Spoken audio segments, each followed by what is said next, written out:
Hi everyone, welcome to the ASUS Graphics channel. Today we have a very special stream for you guys. We are going to be talking about the newly launched RTX 4070 series. Hopefully you guys are all super hyped, and JJ's here as well, of course, our star for the streams. Happy to be here. Yeah, it's definitely, I think, a really exciting day. Of course, yesterday was the kind of formal announcement, the launch for, I think, the long-awaited, right, RTX 4070, which I think is really a great option for those that are finally looking to maybe be upgrading to a very performant-based graphics card that's going to offer a great 1080p high refresh rate gaming experience, definitely a very strong 1440p gaming experience, and actually even offer, I think, a pretty impressive level of 4K. And then you add in a lot of the other cool stuff that we've got, whether it's going to be RTX, AV1, right? A lot of the other cool technology that's baked in here. And I think you're going to get a really great card. Plus, for those that have wanted something that's going to be smaller, I think a lot of people are going to really be happy. And I think to help you be able to talk about this and be able to provide a little bit more context and some of the really cool things that NVIDIA is doing for this generation, we've actually got another member here to join us for the stream with actually Michael joining us from NVIDIA. So why don't you go ahead and introduce yourself, Michael? Hey, Jake and JJ, it's nice to be here. Thanks for having me. Fantastic to have you. Yeah, of course. Hey, my name is Mike Wilding. I am a senior account manager for NVIDIA. So I work with a lot of our system integrators, and I also do technical marketing for you guys. Fantastic. Well, I think, nobody wants to know too much about what we're doing. I think most people are probably interested in terms of some of the cool stuff that's happening, of course, in terms of the graphics cards, what we're going to be doing in terms of the features, the functions, the design, how they differentiate themselves. And we're also going to try to give you guys just a little bit more perspective, I think, at maybe the more kind of complete picture in terms of some of the cool things that are present on the 4070. I know for a lot of us, when I'm talking to users in the community, when we're looking at what you want to jump to when it comes to a graphics card, a lot of times people are always looking at things, I think, from one generation to another generation, right? And the 30 series was a really performant, really great series of cards, right? From, whether you're talking a 3090 to a 3060, right? Or even refreshes with models that got like GDDR6, where original models had GDDR6, right?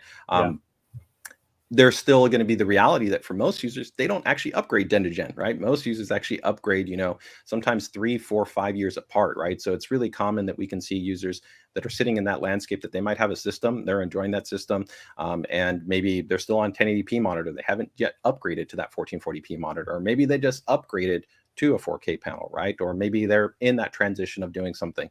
And that's when we generally see a lot of users that start considering that point of adoption. So maybe they're coming from something like a 1070, and now they're interested in making that jump to a 4070, right?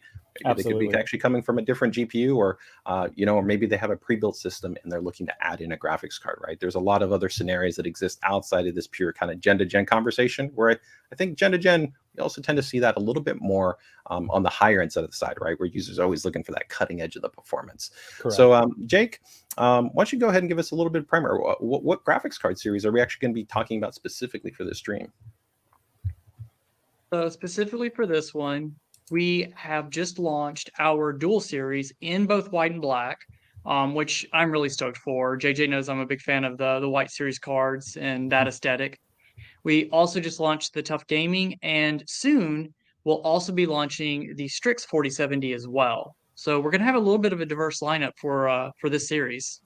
Yeah, and so for And reference, then for those of you that might not be aware, before we kind of get into some of the specifics here on the GeForce RTX 4070, to give you some context in terms of the ASUS landscape, we of course have been a long-time NVIDIA partner. We have a really deep ecosystem when it comes to the cards. So you can see right here, kind of in our flagship, the best of the best we're going to have is going to be with our ROG Strix series of graphics cards, which would comprise cards, of course, like your 4090, your 4080, 4070 Ti based models. We also have white variants for the 4080 and for the 4090.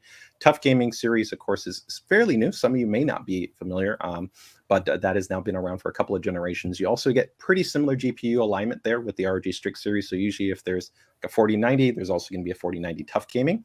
And there's some other differences. If you want to find out about those, feel free. You can go ahead and ask us here. We'll maybe talk a little bit about that, but we also have some other streams that you guys can check out. A recent introduction that a lot of people are really excited about was the Noctua. So Noctua is a more limited edition kind of collaboration where we might not offer it for every single model, but it is a model that we do have within our lineup. And as Jake noted here, we now have our dual series. Now, this has been around for a few generations as well, but especially with this refresh, we now have a brand new 40 series dual where just literally before yesterday's launch, we only had 3060 class or higher dual cards. KO is right now still limited to the 30 series generation, Phoenix as well as 30 series generation. As well as going down to maybe more entry-level SKUs like 20 series or 16 series based GPUs. And then lastly, we have our ASUS standard cards, which might go down to your most entry-level GPUs, but very good kind of maybe turnkey type of options, right? So something if you're looking for like a quad HDMI single slot passive card, hey, you're going to be good to go there. So that gives you guys just a little bit of a quick recap in terms of the total SKU lineup. So what do we got first up, Jake? I think maybe a question, just move a little bit away is, maybe what's everybody playing? I think that's excellent. And on that note, there's been a lot of cool stuff also coming out soon. So not just what are you playing, but what are you about to drop everything for to start playing? Well, you want me to go Okay. first, or you guys? Yeah. You're the guest, Michael. So why don't you go ahead? Why don't you let us know what you're going with first? Yeah, absolutely. So obviously, I jumped on Diablo 4 beta. I jumped on that weekend as soon as I could and played as much as I could with the little time I had. And then also I have kids, right? So my kids are getting into PC gaming, and I'm spending more time playing with them. And we just finished up Valheim, the Mistlands expansion, and then also playing some Beam NG with my other child. So we're keeping busy there. It's a good experience, gaming with kids and kind of introducing them to PC gaming and start that next generation of PC gamers. Awesome.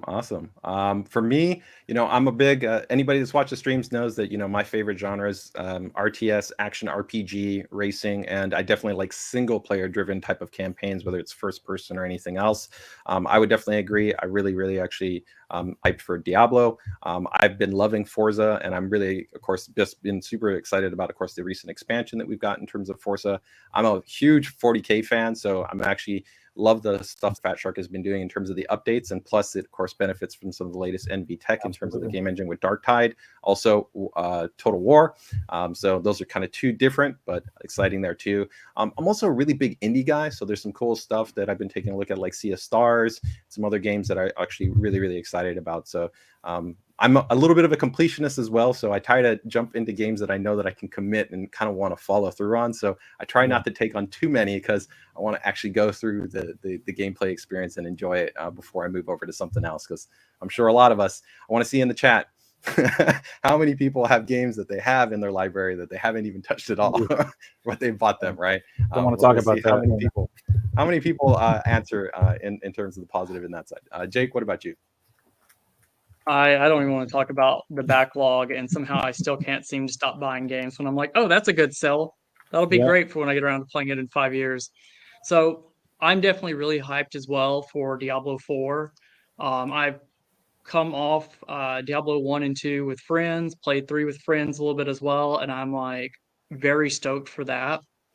But there are a few titles that I'm also curious to try out as well. So fun fact, I've actually not played Cyberpunk at all. And so now with RT Overdrive, I'm really curious about testing that out, especially since it's come quite a long way since launch. And then, Michael, I know you and I've talked about it as well, but both Bethesda fans. And so I'm actually curious to see more about Redfall, because generally it's just been like, is it Elder Scrolls or Fallout? And if it's not, then I'm like, whatever. So I'm actually curious to maybe give that more of a shot as well. And maybe diversify a little bit.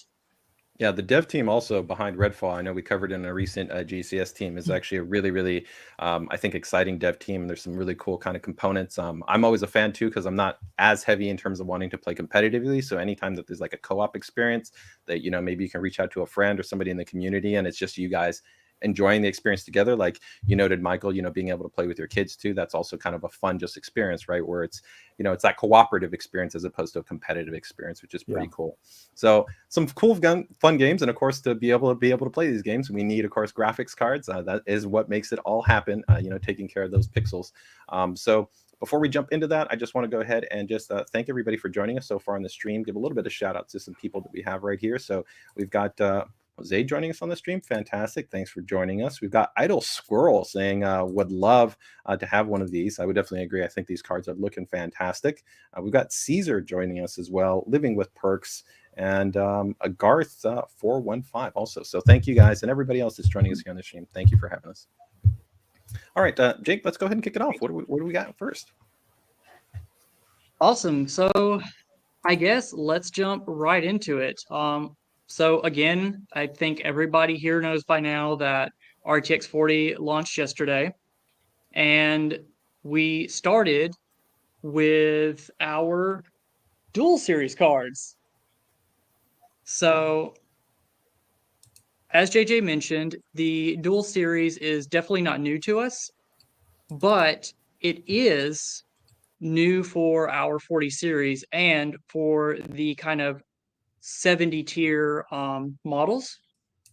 So this is probably one of the most exciting launches to me because I've actually been a fan of the prime styling, especially since it's taken on this kind of more like space type design language with the new Z70 boards. And I think Z690 had it as well, JJ.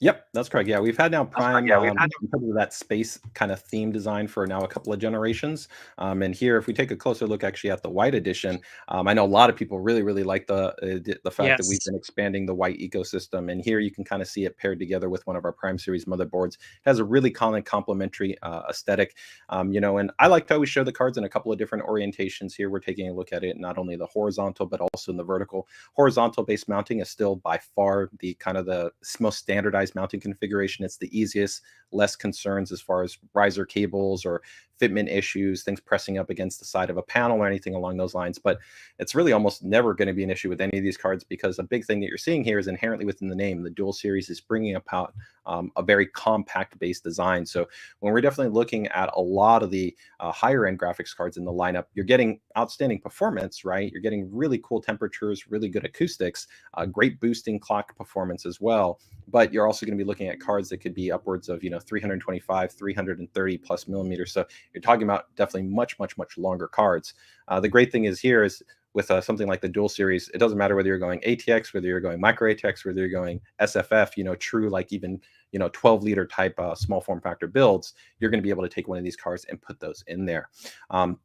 And I think before we dive too much into maybe some of those elements in the dual, I know, Michael, we were talking a little bit yesterday about maybe giving a little bit of context to, let's give a little bit of an update, especially when we're talking about people making kind of that jump from maybe an older generation. What might be some of the things that are going to be, I think, really important within, I'd say, the NVIDIA kind of design, right, that users are going to be benefiting from, right? I think for sure we know, hey, we've got 8 Lovelace, right? We've got that architecture. Every architecture brings about performance improvements, right? So we have like new, of course, core architecture making enhancements to RTX gaming performance, right? We, of course, have new optical flow accelerator, right? Which is doing some cool stuff with like DLSS 3.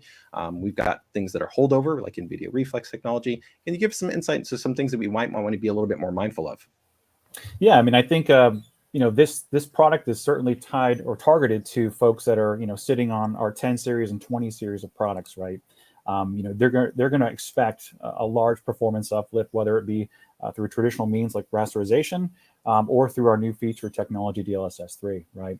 And so I think for me personally, it's obvious that AI is becoming center stage when it comes to gaming, and with the inclusion of DLSS super resolution, formerly known as DLSS 2, and DLSS 3, right, people are going to just be able to experience gaming really at levels that we couldn't really get to with brute force rendering, right?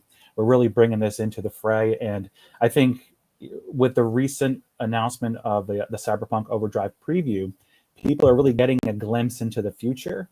And I think if it wasn't for these technologies such as DLSS 3, this type of glimpse into the future wouldn't really be possible or even playable. Right. Yeah, I think that's the exciting thing, right? I like to talk to users when we're kind of engaging the community as merits behind how they might sometimes look at these features. And I ultimately just go as like, think about it just like tools on your proverbial tool belt, right? Absolutely. You as a gamer, right? You essentially are just giving yourself more flexibility to turn on more knobs or switches to be able to ultimately enjoy the gameplay experience, right? So for me as a gamer, if you're telling me that right now I can buy this card and all of a sudden flip on a knob and a switch, right, where I can jump and be able to enjoy something like RTX, right, at playable frame rates, in something even like Cyberpunk, which is, it's pretty crazy, right? Because normally you would think of something like a tech preview, because it's not even technically a game release, right? It's a tech preview. Correct, yeah. that would be maybe more limited to being like, okay, I'm only going to be able to play that on something like a 4090, but I'm actually able to legitimately play it at a good smooth frame rate on a card like a 4070, which is pretty cool. Yeah, the 4070, you know, specifically in that preview, in the overdrive preview, you know, at 1440p with DLSS 3 enabled, you know, you can expect anywhere to fit 50 to 60, a little more than 60 FPS in that title. So you can play it and have a good experience and get to really get to see all that visual eye candy at the same time. I mean, we're talking about, you know, full ray tracing. There's no rasterized lighting, right? It is all fully path traced. So it's really a huge step forward, you know, for rendering as a whole.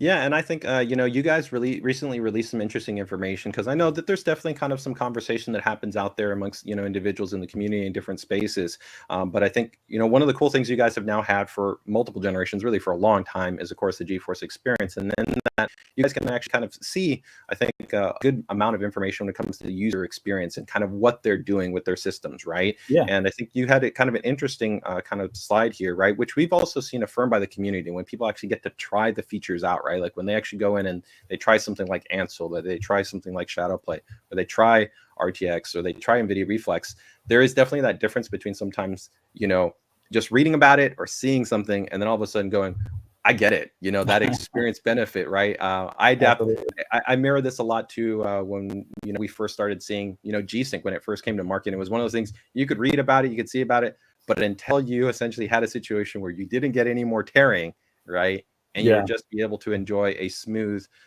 you know, less stuttery type of experience when it came to gaming. It was just something that you almost had to try for the first time, right? Yeah, exactly. So if you want, I can go ahead and share this slide to kind of give you feel free. what you're talking about. Yeah, please do. You guys can see it. And Okay.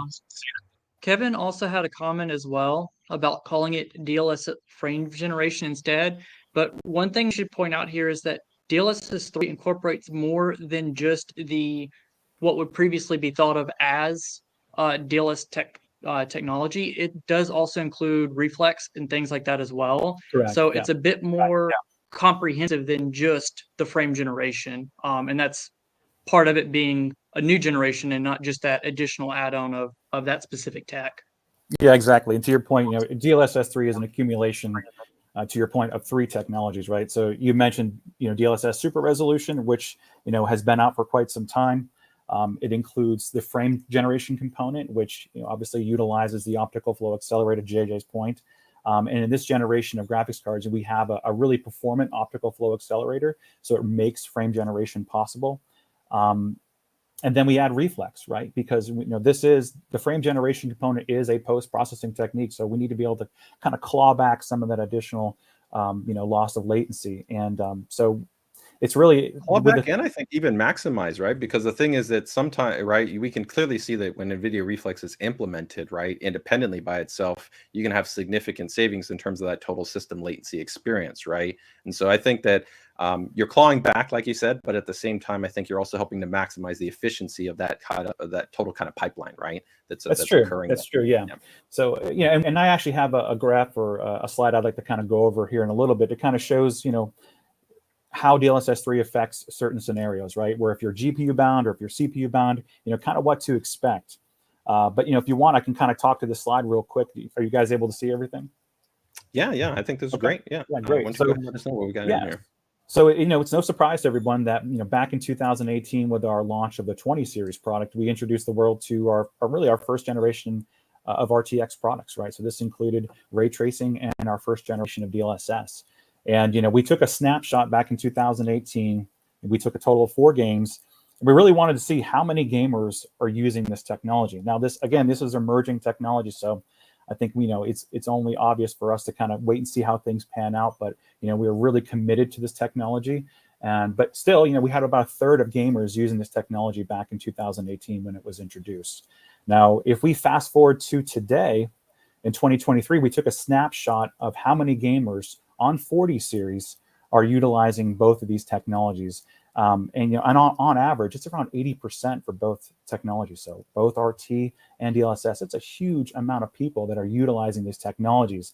You know, and now instead of just having those 4 games back in 2018, now we have over 400 games and applications that actually utilize our hardware and utilize this platform. So it's really And incredible to in see. a pretty short time frame. I think, that also speaks It to, of really course, is. Yeah.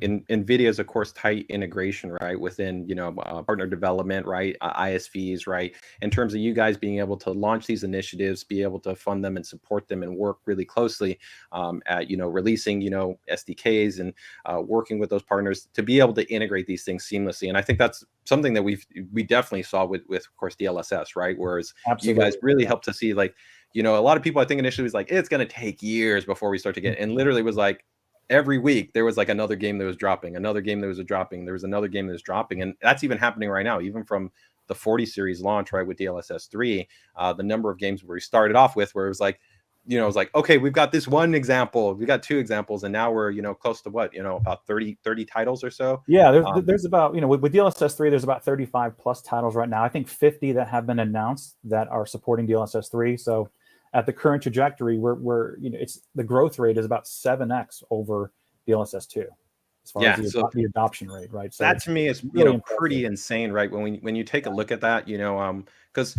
at the end of the day, right, we want to have technologies, but we want to be able to actually realistically benefit them and enjoy them. And I think that's the great thing, is you guys have been spending that time and effort to be able to see this realized in things that, current titles that we know people want to jump into and actually play. And then also, of course, closely working with those kind of leading titles where we know people are going to be really excited about them, right? Where it's like you said, an announcement for something like Diablo 4, we know we're going to be getting, even enhanced performance, or what's been done with Cyberpunk, right? Or so many other titles. So I think that's pretty cool in that regard. And kind of back to your point as far as ease of integration, right? I think it's we've been making it as easy as possible for devs to integrate these technologies into the game engines, right? So we have plugins for Unreal Engine, we have plugins for other game engines out there. I think we just announced that we have a plugin for Unreal 5.2. And then for game engines that don't have plugins, we have our Streamline framework, right, which actually makes it easier to implement additional technologies. So we're trying to make the ease of integration the best we can, and it's only getting better. And so it's really exciting to see this type of adoption for these amazing technologies. Very, very cool. I think, moving on to the little next point here is, why don't you give us a little bit of context here, right here? So there is, I think, some cool things that have been done in terms that not necessarily everybody might be aware of. I think some of the media engine components, right, that are present within a graphics card. And so for those of you kind of watching the stream, it's like, what's a media engine?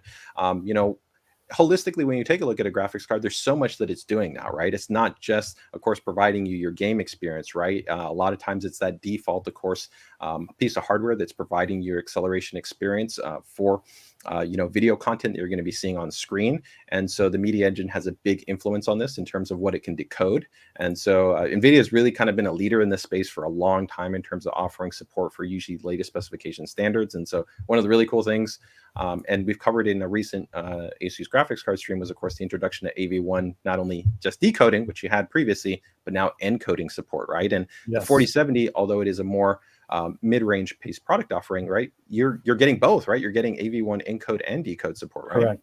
Yeah, absolutely. Yeah. And with the 4070, you are only getting one of the encodings for AV1 encoders, but it's still, it's up to par, and it still does a fantastic job if you're into streaming. It's about up to 40% more efficient compared to H.264. And I know that YouTube and will be supporting this technology very soon, along with OBS.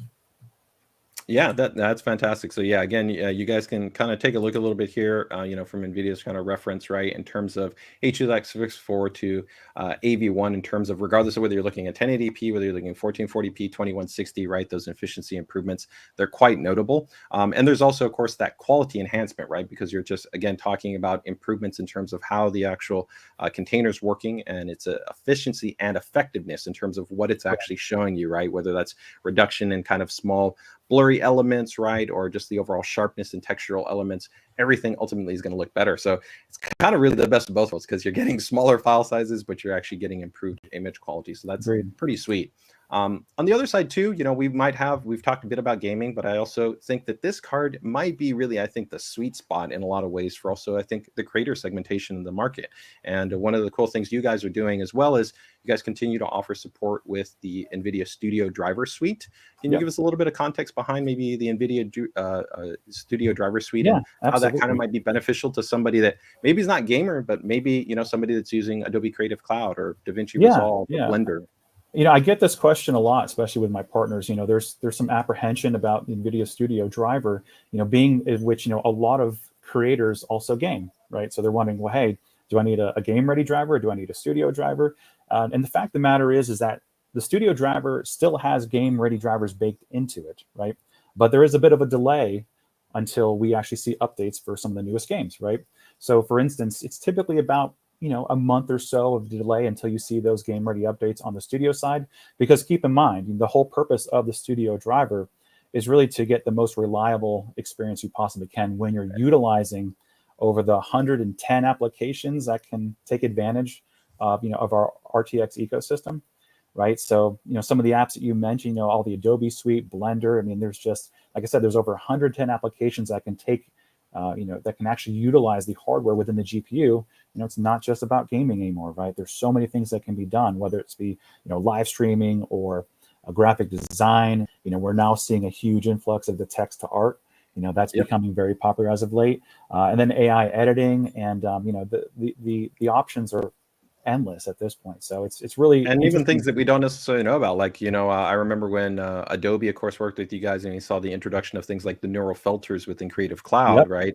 And being able to all of a sudden make adjustments to maybe somebody wasn't smiling in the picture, and then all of a sudden now you can go through, and with those AI and those predictive models, and along with that other information, now you can just slide that, have that be GPU accelerated, and something that literally could have maybe taken minutes, maybe an hour, right? Now it's like literally, okay, it's going to happen in, a minute and a half, right? Which is crazy, just to be able to afford users, again, the flexibility. So you'll also see this as we start to talk a little bit now actually about our series here, whether we're talking about the Dual, the TUF Gaming, and the ROG Strix model, is that, we've tried to offer you guys the flexibility to pick a graphics card based on kind of your use case scenario, your form factor consideration, even the verticality as far as, are you maybe building as opposed to upgrading, where we haven't touched on it, but the power requirements. And I think, Mike, you can probably show a pretty cool slide here, maybe talking a little bit about efficiency, but that's really, I think, one of the great things actually about Ada Lovelace in general is, right, its overall efficiency. For the performance you're getting from the cards, it's quite impressive in terms of the power. And even especially when we talk about like peak power, when we talk about like transient response performance, things along those lines, the peak transients on 40 series is better than it was on 30 series. And so the cool thing that we get with that is that you don't have to be as kind of concerned, right? That you like, if I even have an older power supply, it's going to be pulling all this extra power, right? Exactly. Which I think is just, it's a nice plus point, right? So Absolutely. dual cards, for instance, are using the legacy PCIe power connectors, where if you really kind of want the latest and greatest, the ROG Strix will have, of course, your 12-volt high power connector, right? Which is 16 pin. giving you different options, right? But can you speak a little bit to that on the efficiency side? Of course. So if you guys can see the slide here, as you guys have heard, with our previous launches with 4080, 4090, these are extremely power efficient GPUs. The Ada Lovelace architecture really steps it up, an additional bar when it comes to power consumption and price and performance per watt, realistically, right? So one of the things I wanted to highlight here is that when we look at average gaming power, even though the TGP of the GPU is set at 200 watts, we typically are seeing around 186 watts of usage during your average gaming session. Awesome. Not only are we seeing a reduction in wattage during gaming sessions, but we're also seeing reduction in wattage during video playback, and then also just when your GPU is idling. So if you were to compare, this to the previous generations, you're seeing a large reduction in overall power consumption. And then the 4070, when we look at raster performance, it's pretty close to what we see on the RTX 3080, but the power consumption is almost half, right? Yep. It's a huge benefit to gamers now that we can see smaller form factor GPUs. To your point, some of your cards use a single 8-pin PEG connector, while some of the higher end models use a 16-pin. So it really is nice to have something for small form factor gamers, and then gamers that maybe want a more a smaller overall PC gaming experience. Yeah, and so somebody's saying, so I don't need to update my PSU, and that's the great thing. Again, really kind of the community favorite for so many years was the 850 watt. I think we're finally to see that kind of move a little bit almost into lower pricing. Is starting to see the 1000 watts start to get a lot of favor. Even 1200 watts are getting a lot of favor. But the reality is there's a lot of people that've got that 650, 750, 850 watt, and this is really a great choice in terms of your graphics card that you can slot this in there and not have to worry about that the power consumption is going to be a factor. Right, it's just going to be performant, it's going to be efficient. And then I think this segues into really the value prop that we bring as an add-in board partner, right? Where we always try to, our internal kind of mantra that we try to advocate is, cooler, quieter, faster, and, really built to a great quality standard. So I think with that, let's talk a little bit, Jake, here. Let's go through the series, right? I think we said, right, we've got Dual, TUF, and ROG Strix. Let's go ahead and break these models down. Do you want to tackle the Dual series first? Absolutely. I think it's the best place to start. Again, not only am I absolutely hyped and pumped that we now have the Dual series and that it's updated to have kind of this like more prime styling aesthetic. As you showed in the slides earlier, I am thrilled with this design update. So yes, I would love to start here with this one. Okay, yeah, so you guys can see we've got here a Dual. We're going to offer it in black. We're going to offer it in white. We are going to be in alignment with NVIDIA in terms of our target MSRP pricing here, so that's great. So you are going to be able to get this at a $599 price point. As we've historically offered, though, we do have essentially variants. So we will have an OC model and a standard model. That doesn't mean that overclocking is limited on either model, right? It's just the overclock model means that you get a factory overclock pre-validated by ASUS. So just a little bit faster boost clocks that are going to be present on there. If you're looking for, usually on average, it tends to be somewhere about maybe like 3 to 5 FPS bump. It depends on the game and a couple of factors like that. But you can, of course, load up, the GeForce experience if you want to manually tune your card, or you can, of course, jump into GPU Tweak to customize things like your power limit or customize things like your memory clock speed, your GPU boost clock speed, things along those lines. But, performance is great already out of the box. So this is going to be the black model. So we noted right here, it is going to be your standard current pre-existing PCI power connector that is going to be present on here. Very compact in terms of this is a 2.5 approximately slot-based card. So we consider that most of the higher end cards were clearly over 3 slot, right? Going to 3.1, 3.25, some 3.5 slot-based cards, quite compact in terms of its overall footprint. And then here we've got the white variant as well. A nice note, if somebody's wondering as well, when it comes to the overall design implementation, all of these do feature a metal backplate, and the metal backplate does afford you also a little bit of thermal dissipation. There's actually thermal pads there. You'll find that actually some other cards on the market, they might just have a backplate, but might not even have any thermal pads. There is no RGB lighting, though, on either one of these dual cards. So it's really just a clean, refined. You don't have to worry about having any software. There's nothing to configure. Just drop it in, looks good, and you're going to be good to go. So if you're looking for kind of that turnkey simplicity, but there's still a nice stylized design element, it's going to be really nice in that respect. They do feature our Axial Tech, so Axial Tech based fans. So these have a new ring barrier design. So pretty much that just helps to focus airflow into the heatsink assembly. It gives us overall better temperature performance in kind of real world gaming scenarios. You're going to really see these cards actually operating quite effectively when it comes to thermal temperatures. On average, you're going to be looking at probably the high 50s, so like 58, 59, 60, 61, 62C. Very cool card in terms of its temperature, and acoustics are outstanding. Now, there's always a little bit of an interesting, situation comes up, on how we compare our cards to, of course, your guys' FE based cards, but we'll tip our hat a little bit here and say that we're actually not only just a little bit cooler, but we're also even quieter than the FE card. So that's pretty impressive, with the Dual being a very compact based solution. Is you get a cool, quiet card, and it looks great. Jake, any thoughts that you want to impart here in terms of the Dual card? Not just for the Dual card. I do actually want to answer one of the questions that we had. So, what is one of the main advantages and benefits of ASUS? And like, I can sit here all day long and harp on just how nice the cards look and how much I love it. But at the end of the day, aesthetics will always be at least somewhat subjective.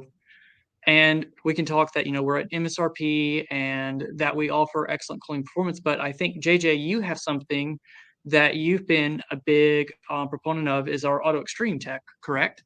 Yeah, so we do quite a number of different things. I think, ASUS has really been known to be a company that we have a very high commitment to quality, performance, and innovation. So, we were actually the first manufacturer that unilaterally moved to full SMT production across all of our graphics cards. So not only from, highest end based graphics cards, but literally to the most entry level of our series. And so it's great that regardless of which card you're looking at in our lineup, whether you want to buy this brand new 4070, maybe you want to get a 4070 Ti, or you want to get 4090, they're all built to this. But Auto Extreme Livestream, it's not just about the production process. There's a lot of things that go in, from the component selection to the advanced optical analysis that we do in terms of making sure that the boards are produced to a very high degree, to actually the elimination of things actually like a secondary solder, which helps to maximize actually PCB quality. It's actually more also environmentally friendly.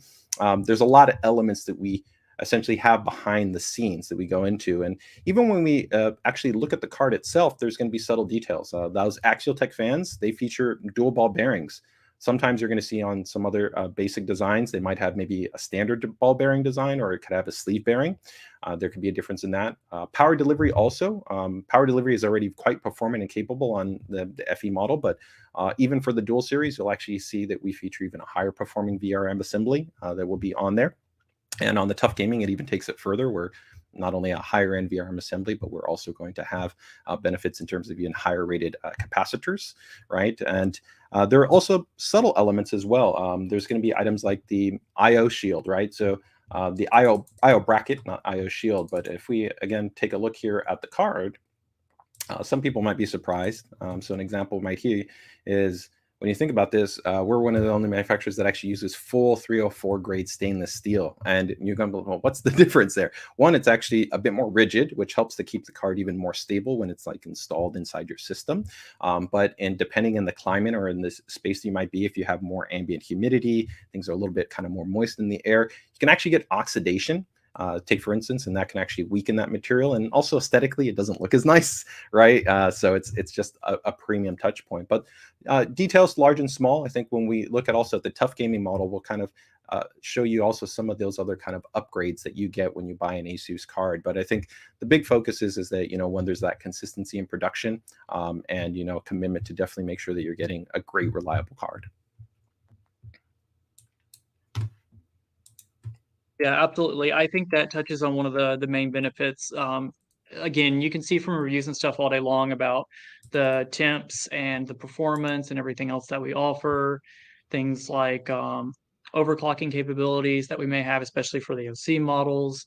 And we can harp on and on about that all day, but I think that's one of the most unique features, that we put a lot of time and effort into the quality of the product as well, and not just does it make frames quickly at a somewhat okay like temp. So yeah, and I think the important thing too is I try to look at this actually a little bit to what Michael was speaking to when you talk about development and kind of a strong ecosystem that you as a company help to facilitate, right? So it's easy kind of per generation sometimes to add stuff in, right? It's much harder to create a full framework of support and kind of an infrastructure to be able to produce something. So from our end, to be able to develop an entire backend system, to be able to produce the cards, to be able to inspect the cards, to then go through the actual material component selection that we're doing, that's actually quite a bit more of an investment for a company to execute than it is to just, per that new generation, change the ID design, you know, add a color, you know, tweak this, maybe add a different fan, or maybe put a little bit more lighting on it. That's actually not that complicated. But to go back and say, hey, you want to change your entire production process to elevate the quality, that's actually quite a bit more investment. Just in where I give a lot of credit to NVIDIA, right? Where to make those investments to be able to facilitate things like the deep learning network that they have to have in the back end that does all this machine modeling, right? And I think this has even evolved, right? Your guys is in terms of what you guys done in terms of the frame modeling on the systems, right? These are systems that not only you guys have to maintain, but you have to upgrade, right? Because you want to be in alignment to be able to unlock performance, right? And be able to realize even higher fidelity, right? Yeah, I believe so. I think, you know, I'm not privy to a lot of that information, to be honest, but you know, I think it's, you know, the proof is in the pudding when we look at DLSS as a whole, right? We've been through multiple generations of DLSS 2, and you can see with every update, significant updates. It gets better. Yeah. Significant advantages are made, right? So it's, you know, DLSS, I think we're at, I think it's 3.1 right now as far as the super resolution technology, and so it's made huge strides, and it's not something that we're going to stop, you know, working on, right? Even though DLSS 3 is, you know, top and center right now, or front and center right now, it also includes super resolution, right? So we're going to continuously making updates to that. So it's definitely part of the story. And there's also that, that wider and deeper narrative too, right? And I think that's the other thing too, is you have to look at that you guys got so many buckets in terms of what you're also working on when you're talking about the GPU and all the kind of underlying support, right? Where it's like, hey, we've got that media engine, we've got things like the shadow play, we've got the Ansel, we've got, RTX voice, we've got the broadcast based features, right? We've got this noise suppression, we've got super resolution, even like older things, which are really interesting. Like, was it, you guys relabeled it, DLDSR, right? So dynamic super resolution, right? Which actually for me, I remember when that first got introduced, I was like, this makes a lot of sense, because I was like, render the game at a higher resolution, even though I have a lower display. And I was like, this was great for especially older titles. I was like, okay, I'm rendering this at 4K, but I've only got a 1080p screen, but it's going to look sharper. It's going to look clearer. And actually, even with the new updates you guys did, it's still actually a great other technology where it seems like it's similar to, of course, something like DLSS, but it's actually quite different. It's just, again, another option in the toolbox, right? Do you want to try this out, or do you want to try this out, right? Yeah, and we've added also DLAA, right, which is a form of super resolution, but instead of starting at a lower resolution, we actually start at the native resolution and improve from there, right? So if you even want the best image quality using deep learning, that's your option. There you go. There you go. Jake, so going from the dual series, why don't we go into the TUF Gaming series? Well, actually, before we do that, we've got two things we need to do. First, someone's actually asking about seeing like a close-up of these, and I can, show you right here a little bit of a close-up of the card. But if you want to see something that's a little bit nicer quality, we actually have done an unboxing of the black card already. I will link that in the chat for anybody who wants to check that out as well, and gives a little bit more of an overview of the cards as well. And then in addition to that, we need to go ahead and do the first code that we're going to have for this stream. So if everybody's not aware yet, we are doing a giveaway, and that's going to be for one of the white models of the dual that we've actually shown off so far. So this is going to be your first secret code. So for this card, right? For the dual white, is that right?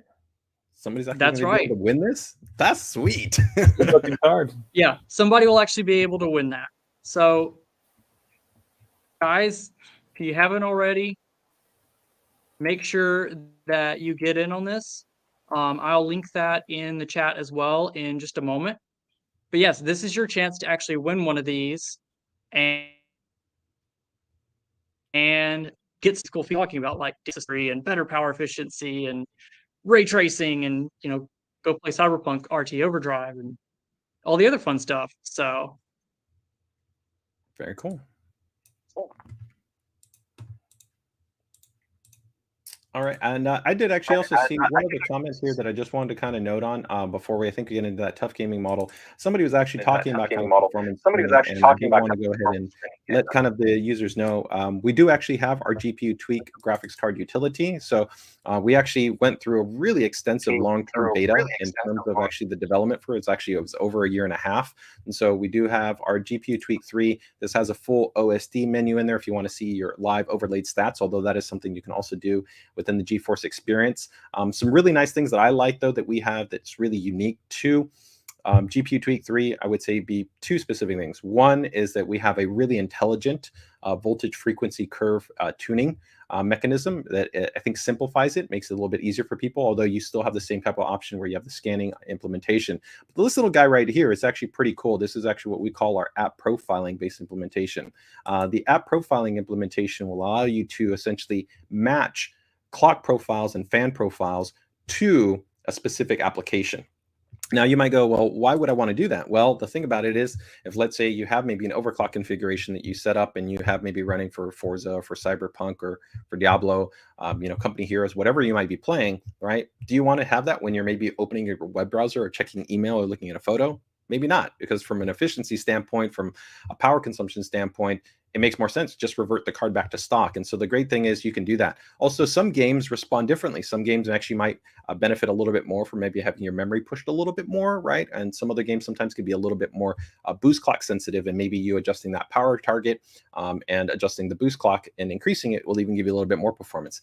The cool thing is ultimately, though, you can dial this in. And also, even from an overclocking perspective, do keep in mind, guys, different games will react differently to different overclocks. Some games will hit the card a bit more heavy. So like if you jump into like a Quake RTX, take for instance, it's an absolute monster. It will hit that card super, super hard, just like I'm sure actually the Cyberpunk would, because you're doing so much extra work. Where if you jump into, I don't know, I love Ori and the Blind Forest, but if I jump into it, it's probably not going to be hitting my GPU that hard. Okay. So that is a benefit too, is that you might be able to tweak your parameters. And so you can do that. Another really thing that I like there is actually our importing and exporting and side-by-side profile option for monitoring.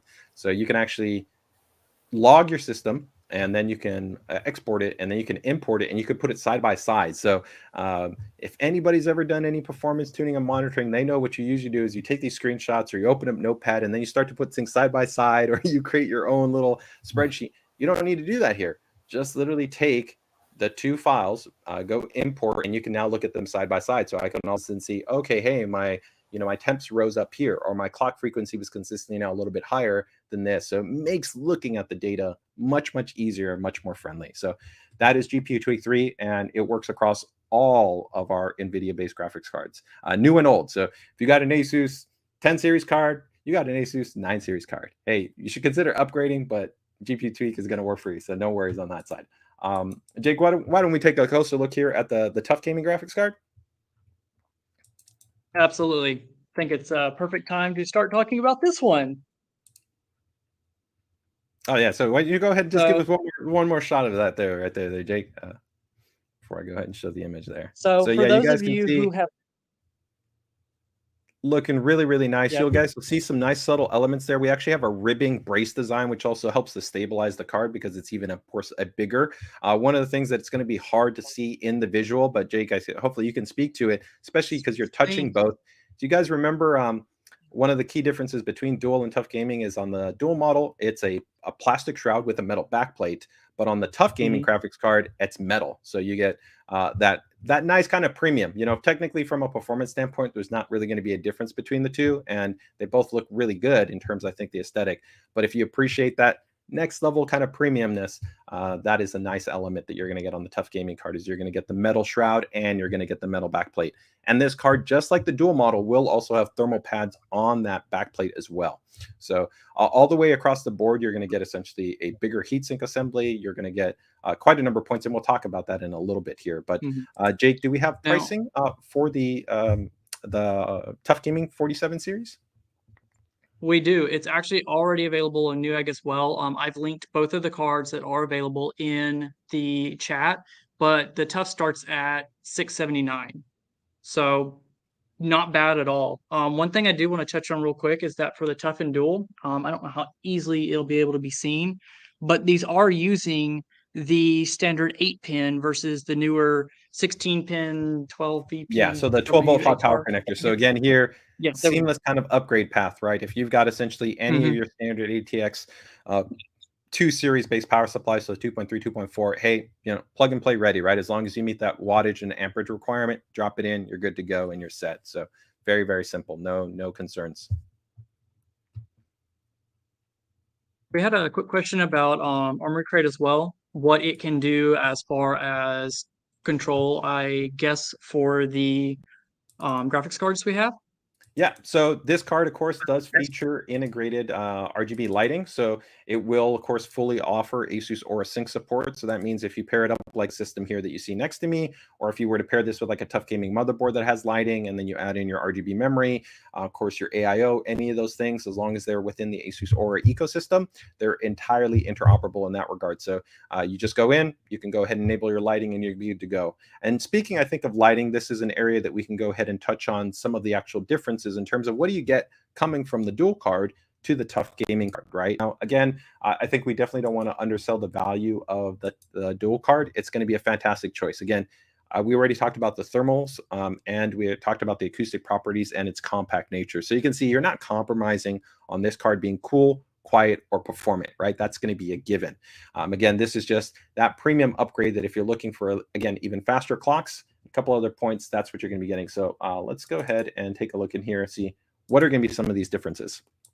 So if we compare the Dual to the TUF Gaming, one is going to be RGB lighting. Remember, the Dual does not feature any RGB lighting. On TUF Gaming, you will feature 2 RGB lighting zones. So you have that one little accent strip that's there if you may be going for that trend of vertical mounting, but there's also a little bit of that TUF Gaming logo, which is on the horizontal side. So in either orientation, you're going to have some visible RGB lighting. Okay, higher program clock speed. Now, by default, of course, all these cards meet that minimum requirement of what NVIDIA defines for, of course, their minimum, right? But this will come with a little bit of a higher programmed factory clock speed. So again, that's just going to give you a couple of extra frames. It's just a little bit of a boost in terms of performance. I do want to note, we didn't touch on it for the dual card, but again, you know, from a partner perspective, I think that we're adding a great deal of value. We actually are pretty much matching the same maximum power limit that the FE model will offer on the 4070, which is 220 watt approximately in terms of the max power limit. The default, I believe, Michael's 200, right, in terms of the default power limit. Correct. Yep. There will actually be other cards out there that don't necessarily even allow for that higher limit. So we will offer essentially the maximum of what you would hopefully be able to want in terms of availability there. A larger, more performant thermal solution. And so what we mean by there is just it's bigger, right? It's more mass, right? It's a bigger card. You go from 4 heat pipes to a 6 heat pipe and triple fans. What does that equate to? It means that you can keep just lower consistent temperatures. So if you want to even be able to have a quieter and cooler system, this could be beneficial. Maybe you've got a hotter ambient environment. I'm in Northern California, and in the summers here, I can tell you where I'm at. We can hit 110, 115, 118 degrees. It can get pretty warm. And even when I have AC, my ambient temperature raises up. So maybe I want a card that gives me just a little bit more thermal headroom, right? A premium design element, right? Again, plastic shroud here, metal shroud. Both have metal backplates and both have thermal pads on the backplate. And then the VRM design. VRM design is already actually upgraded on the Dual, but on the TUF Gaming, it even goes to a higher. This should be actually, I believe, a 10 power phase based design. 20K rated capacitors is quite a bit higher than most cards you're going to see are probably going to be 5K rated capacitors, and overall higher operating spec. So quite a number of upgrades that you get by going over to the TUF Gaming model. And again, if you're asking like what might be the thermal kind of ballpark, I would say little bit actually lower, probably about 2 to 3 degrees maybe lower than even the Dual model. And keep in mind that's impressive because it's actually even running at higher speeds, right? So you're even getting, again, those lower temperatures. But you know, realistically, what that looks like in gaming depends on the game engine, but I would say, you know, probably mid 50s to very low 60s in terms of your overall temperature target. So again, very much taking advantage of the efficiency and the performance, but keeping it cool and keeping it quiet. So looking at those two cards, Michael, do you have a preference? Which one would you be, Team Dual or would you be Team TUF Gaming? Well, I think I would personally probably reach for the Dual, to be honest. I like the size. I think it would fit nicely in a small form factor build. Yeah, that's a tough call. I mean, definitely, you know, because you do go to it's still quite a bit smaller, right? So that card will still fit, I think, even in compact what are called like, you know, mid towers, right? Or compact ATX based chassis. But for sure, if we go with something like the Dual is going to be really, really tiny, right? So, you know, again, you could go down to something like our AP201 micro ATX board, have this really nice compact tight system, and it's going to work great, right? So it's a tough argument. And also you're not compromising. You're already talking about a card that's really cool and quiet, right? Absolutely. And that's kind of the biggest consideration on my side, right? So if I had to deal with high temperatures and fans that are spinning at, you know, very high RPMs, then, you know, obviously I would reach for the larger card, right? But I think in this case, it's cooled so well, and it sounds like it's going to be extremely quiet as well. It's just, for me, it's a no-brainer. Yep. Fantastic. So I think last but not least, Jake, we've got the ROG Strix card, right? So we've got the, you know, the flagship, right? For those that, of course, are looking to, you know, really have, of course, you know, a lot of ROG users. We personally were biased, but we think ROG are the most passionate and the best PC and DIY hardware enthusiasts that exist in the community. You know, it's in my name. You really will only find ROG users that have systems like this, right? That literally from top to bottom, they embrace the performance, the innovation, the quality, and the design of what we do when it comes to the Republic of Gamers series products, right? And so being that, you know, still a 4070 is still a very performant card.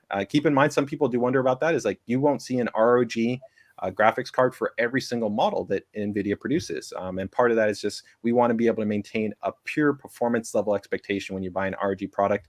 you're going to get a certain level of performance from it. And so we still classify this 4070. Hey, this is a really performant card. So it's going to be pair well, especially if you want to consider something like our, high refresh rate, 1440p ROG monitor, maybe an OLED, right? Or are you Team LCD? Which one are you? In the chat, let us know. Team OLED, Team LCD. I think I'm still a little bit Team LCD because I use my monitor for everything, not just purely gaming. But, if you've got the budget, it's about both of them, Team OLED and Team LCD. But let's go ahead and take a look at this card here, the ROG Strix. Actually, before we get quite into the Strix, I want to Yep. address one of the questions from Quacked Out. So he's asking, as cards become more powerful, will we start putting thicker fans on them rather than larger heat sinks?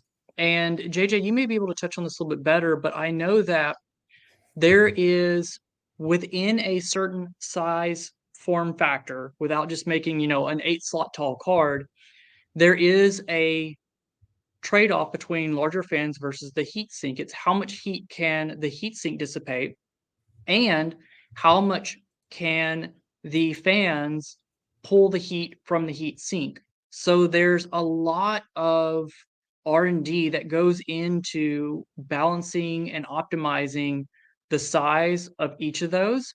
And so while you can see like some of the new 30 millimeter thick fans may cool better than say 25 millimeter, that's 5 millimeters that you're losing of the capability of the heat sink. So even if the fans can pull it away faster or quieter, you may still result in overall higher temps. So there's a lot more that goes into it than just, thicker fans make it better if you are not considering, or if you are considering the size limitations and trying to still keep the card able to fit in most chassis. Yeah, there's a lot of factors that influence thermal design. A great example is, the co-work that we did with Noctua, right? Where because you actually had a larger diameter fan, we actually had to readjust the entire heatsink topology and layout dimensions so that we could actually take advantage of the increased diameter, right? And also have a more optimized what's called fin stack, right? Where you want to make it more dense. So as that static pressure is coming in, you essentially are helping to maximize its cooling performance. So that's something that we have to evaluate every generation. But if we look kind of generation to generation, this is actually something that's already happened. The Axial Tech fans actually got bigger in the last couple of generations. We went to larger diameters. We added the ring barrier based design to help to focus even more airflow. We actually went to more rigid based materials to, again, be able to maximize performance, reduce turbulence, right? So there's a lot of things that kind of go into the design. But I think, to not overcomplicate it, it's just we try to look at this holistically every generation, right? We try to mix that balance in terms of hitting the right targets, right? Because at the end of the day, what you care about is that those temperatures are reasonable or hopefully cool, and you care that it's not going to be loud and it's going to be quiet, right, when you're gaming. And so that's, again, the goal is to be cool and to be quiet. And definitely, regardless of which card you get here, that's the great thing is it doesn't matter. It's none of these are going to be in a situation like it's still a good card, but it's going to be kind of hot and it's going to be kind of loud. But it's still going to be performant. It doesn't matter here. It's just really going to come down to do you want some of those supplemental features? Do you want maybe some of the more premium materials? Do you want more RGB lighting? What are you going to be looking for? With ROG Strix, rounding out here that conversation, it's going to be about trying to give you really the best of the best. So this card is going to be ultra premium across the board. So we'll feature our most robust PCB design, the most robust VRM component design, the highest performing thermal solution.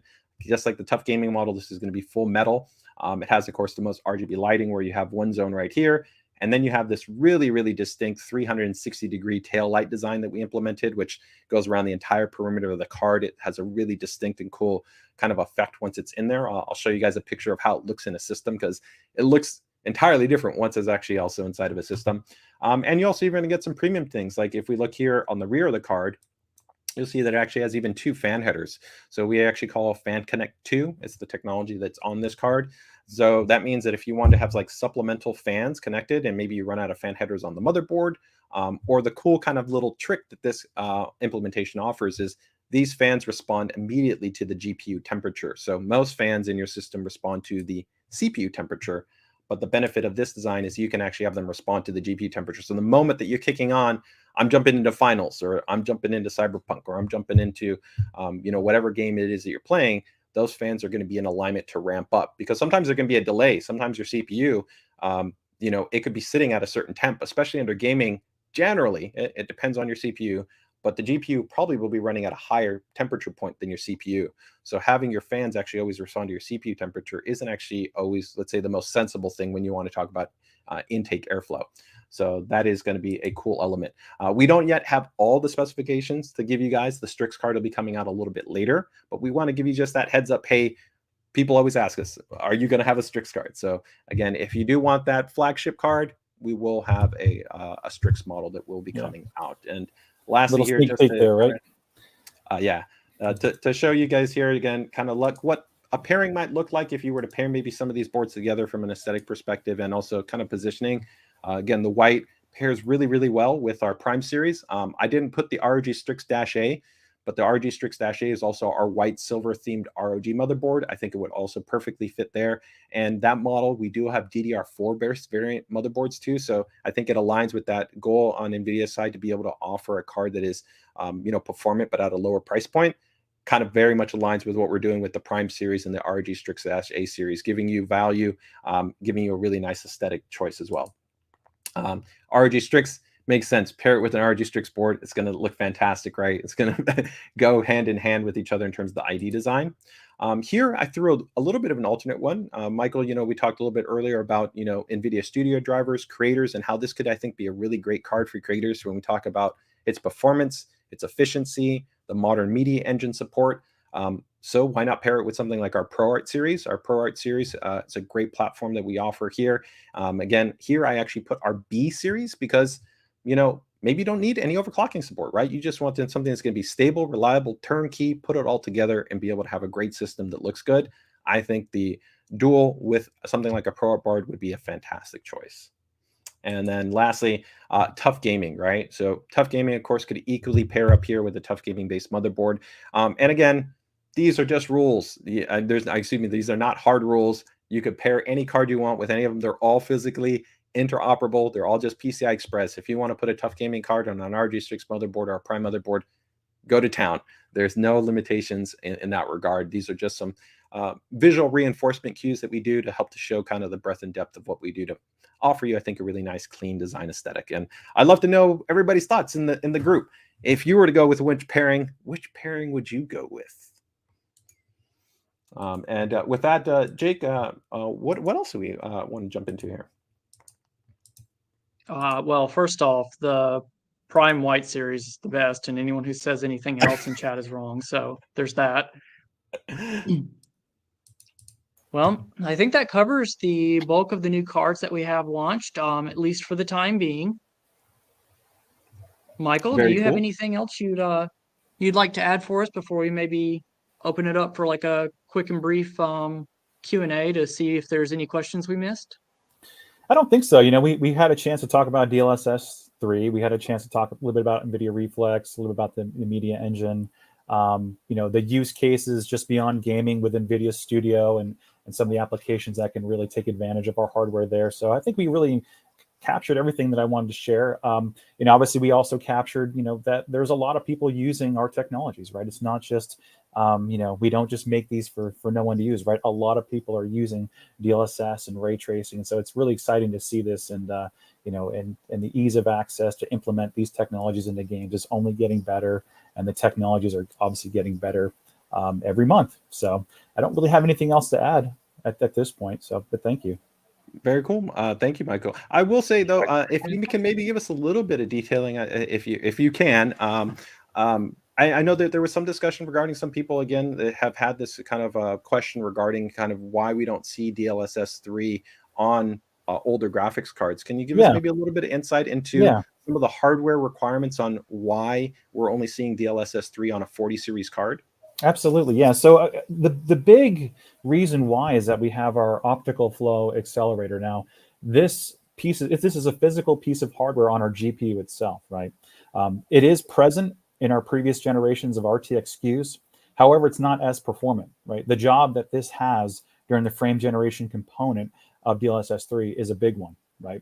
It's a very big job. So it has to essentially analyze 2 frames, has to create an optical flow field, has to take motion data, has to take you know, just game data as a whole, feed it to the AI network, have the tensor cores go ahead and do its job, and it's a lot of work, right? So if we were to enable this on previous generation GPUs, it would not be a great experience. It wouldn't. You would, and I think the other thing that you kind of right nailed on there too, right, is that you said like, hey, it's handing off also other items to tensor cores. And so this is a holistic technology, because you guys didn't just have the improvements of the optical flow accelerator, right? You've got also a new generation of tensor cores, right? So absolutely, when you're talking about the performance and the architecture, kind of everything is being bridged together to be able to make sure that they reach that performance and kind of efficacy, right, in terms of what it can achieve. Absolutely, and sure, you could maybe kind of get away with trying to do it, but is it going to reach an actual real usable implementation? Correct.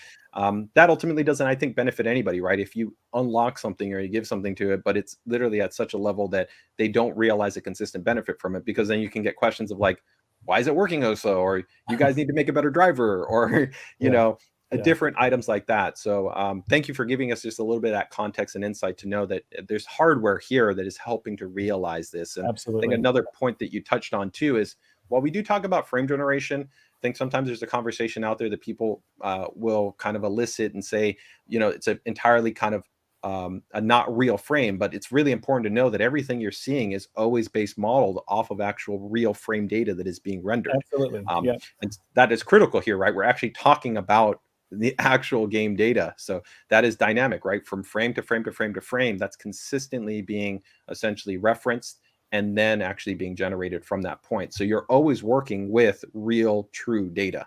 Right? Correct. Yeah. And it's in, you know, to that point, you know, it might not be a frame generated in a traditional way, but it's still a real frame, even though it's generated by the AI itself, right? Correct. Yep. Correct.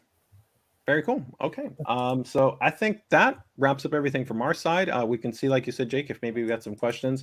I do want to make this a quick, you know, touch point here. We've talked a little bit about how some of the cards, of course, have traditional legacy power connections, right? Where you've got your 8-pin PCIe, or you've got models like the ROG Strix that do have the 12-volt high power.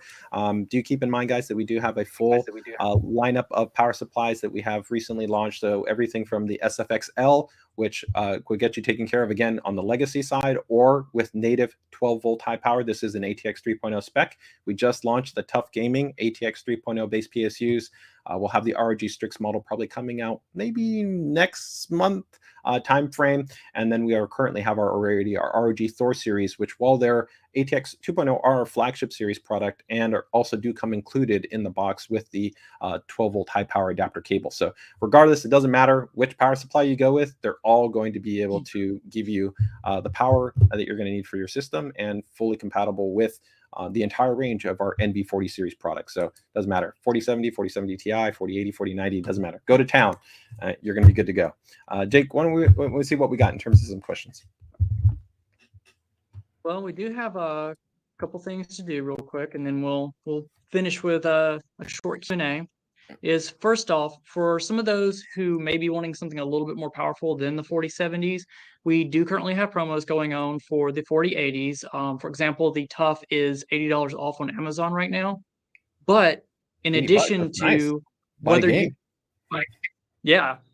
So in addition to that, whether you get, say, the 4070, the 4070 Ti, 4080, or 4090, NVIDIA also has a bundle going on for the Overwatch 2 Ultimate Battle Pass. So you'll get a game and a game, basically. So definitely something, if you're in the market right now, make sure you take advantage of that bundle and, you know, get your free battle pass. And if you're going to buy a 4080 or something, use the extra money, get yourself another game, or put it towards like a nice G-Sync monitor upgrade. Always good choices there. And then in addition to that exciting news, we will go ahead and give you guys the second code for the stream. So again, make sure that you guys have joined the Gleam giveaway so that you can also get a white dual card, which is the best model. That's not ASUS's designation, that's personal. I think I need to make that clear for legal reasons. And I will share the second code in the chat in just a second as well. Ooh, there we go. All right. And is this one for is this for another dual card? Or for the TUF Gaming Nope, card? all for the same one. Okay. All for There the we same go. white So dual. everybody's clear because we got different codes here. Just make sure. This is going to be for your dual card, and this is going to be for the white card, right? Mm-hmm. All Yeah, right. the Gleam giveaway that we're running right now is, again, for anyone who's maybe joined a little bit late, is for the Asus RTX 4070 Dual, the white edition that we have. This beautiful card right here, guys. Cool, quiet, fast, and compact. 2.5 slot. Yeah, it is a beautiful card, hands down. Are you getting tempted, Michael? Are you getting tempted to build a white themed build? Don't sway me, JJ. Don't sway me.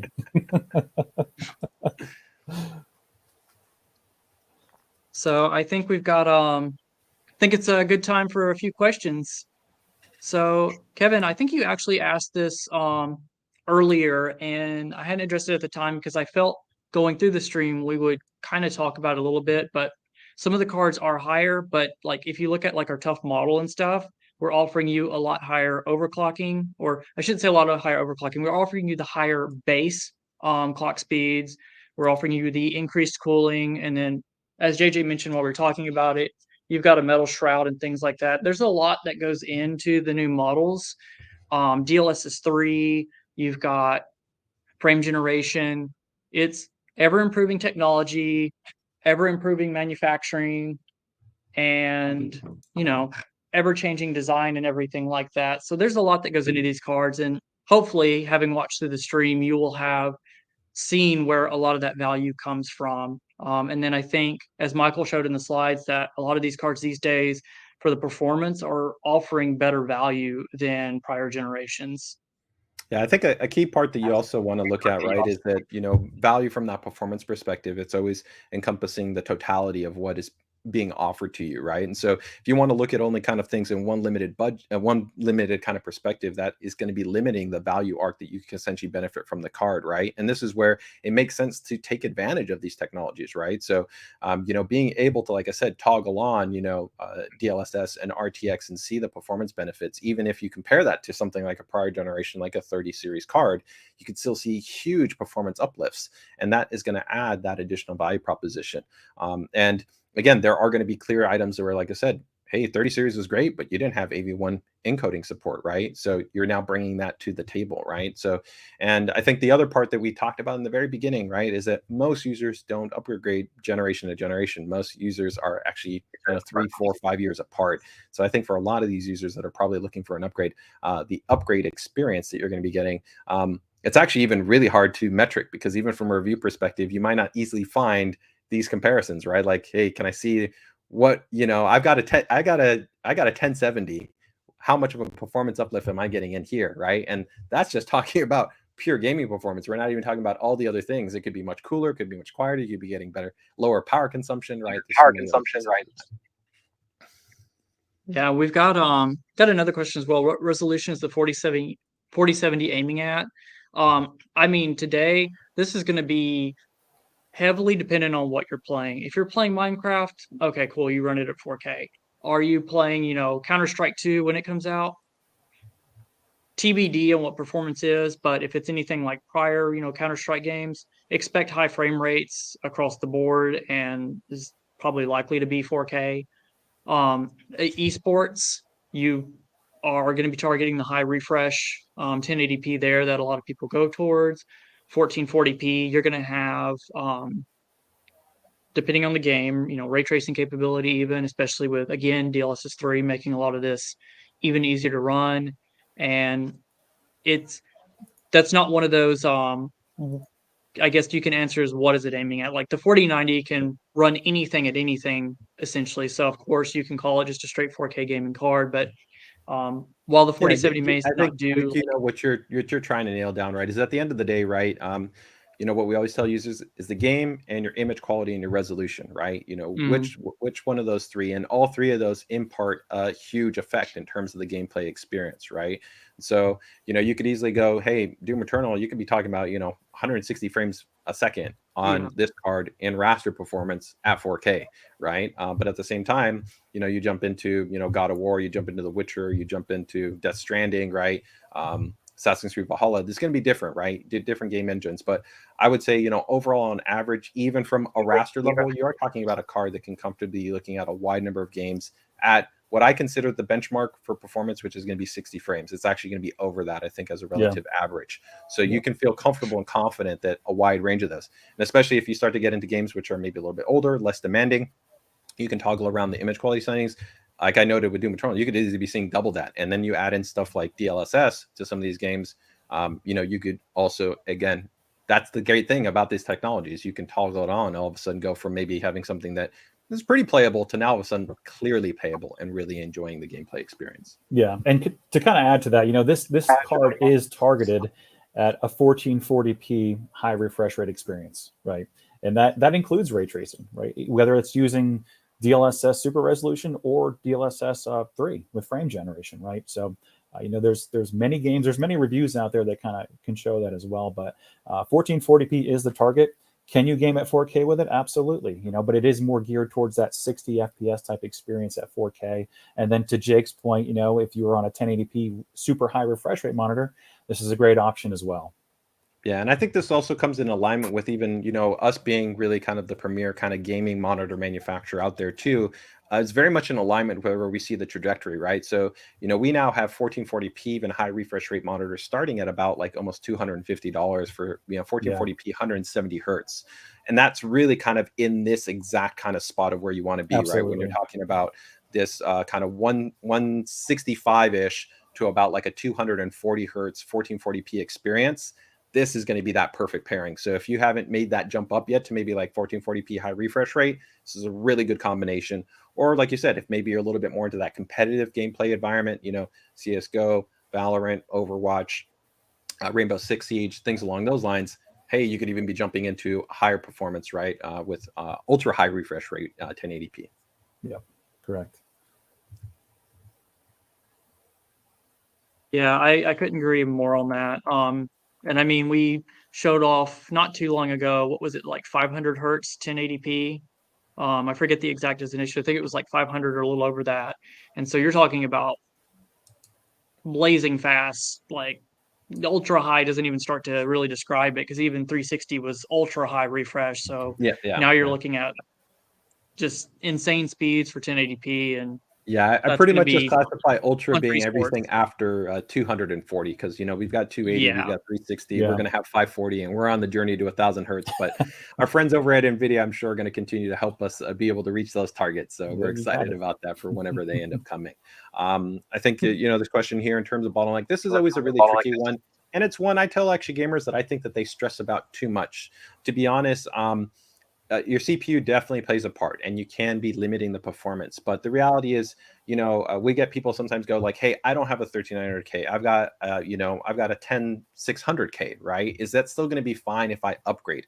And what I always try to tell people is, look, if you look at your performance benchmarks that you might see online, or you might see the information that might be noted from NVIDIA, you might not see that peak level of performance, but it doesn't undercut the fact that you're still making a huge uplift in the performance. So you might be maybe only realizing, you know, 80% or 85% of the performance of effective, let's say 100% peak performance, right? There could also be some other sometimes variations in maybe frame times or some subtle things like that. But usually you can balance those things out with your settings and taking advantage of things like the GeForce experience, where you could optimize for performance or you can optimize for quality. And this is also actually an argument of why DLSS makes a lot of sense, because you can limit some of that CPU conversation. You can help to stabilize the actual gameplay experience where we know we're being actually limited by the CPU.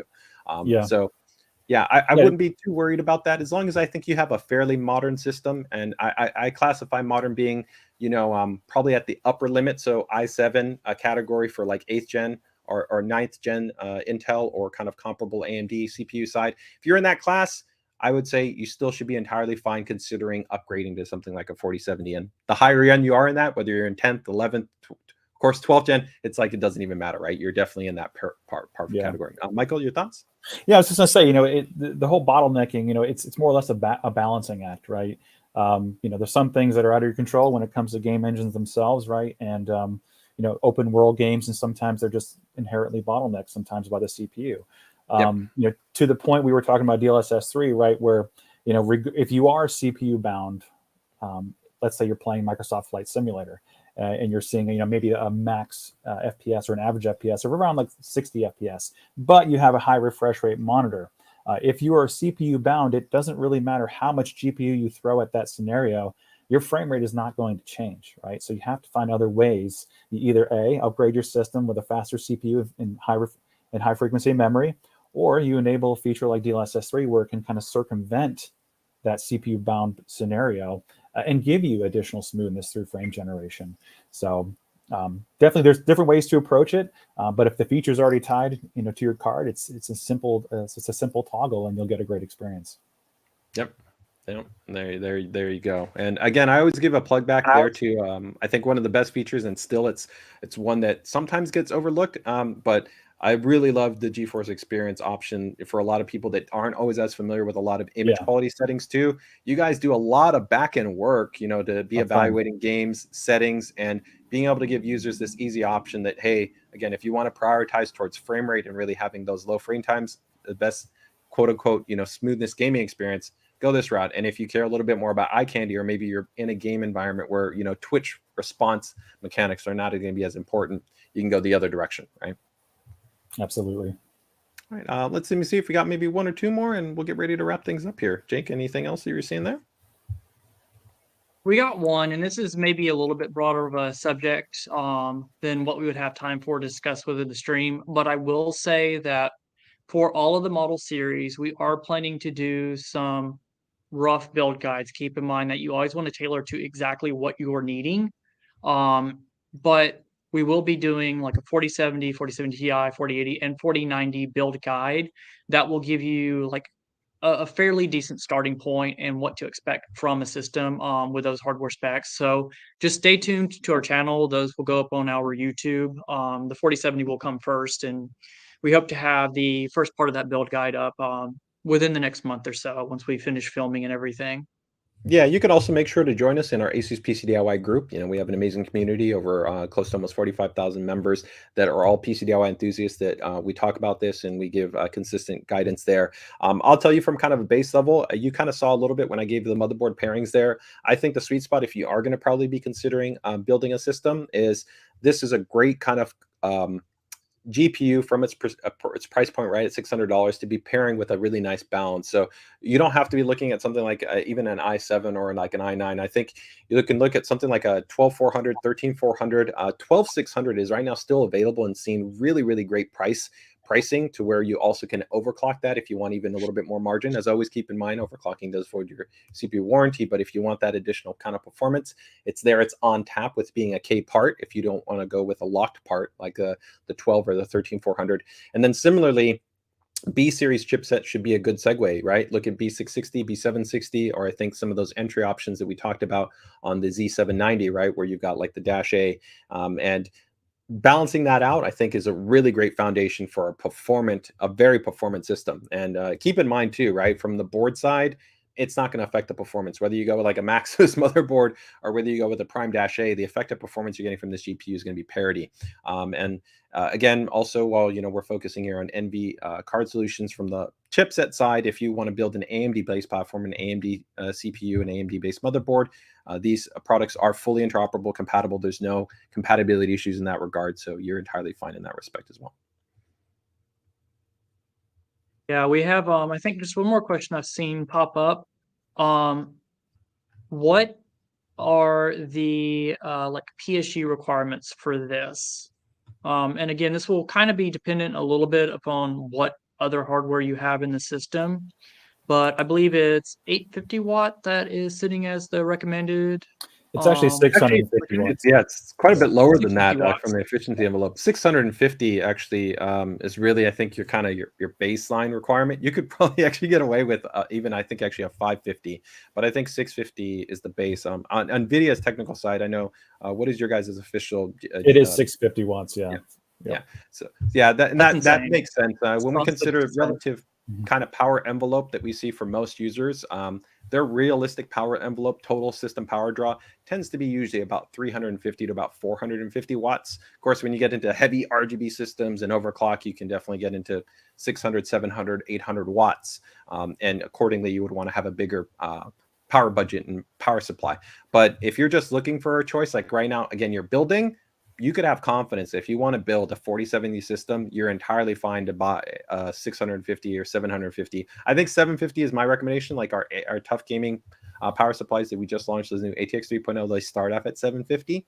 And I think that's a good kind of just gives you a little bit more buffer, or that classic 850 recommendation. Again, I don't think it's going to be going away anywhere anytime soon, especially with the efficiency of what Ada Lovelace offers. Again, an 850 would still even give you the ability, if later you wanted to jump into a 4080, it's still is entirely fine. You don't have to be like, because I didn't buy an 1,000 watt, that it's not going to be enough to power it. Yeah, and again, if we to clarify for anybody that missed that also as well, the power connector differences, the TUF Gaming and the dual cards feature your standard 8-pin PCI Express power connectors, and then on the ROG Strix card, those feature the 12-volt high power connector, right?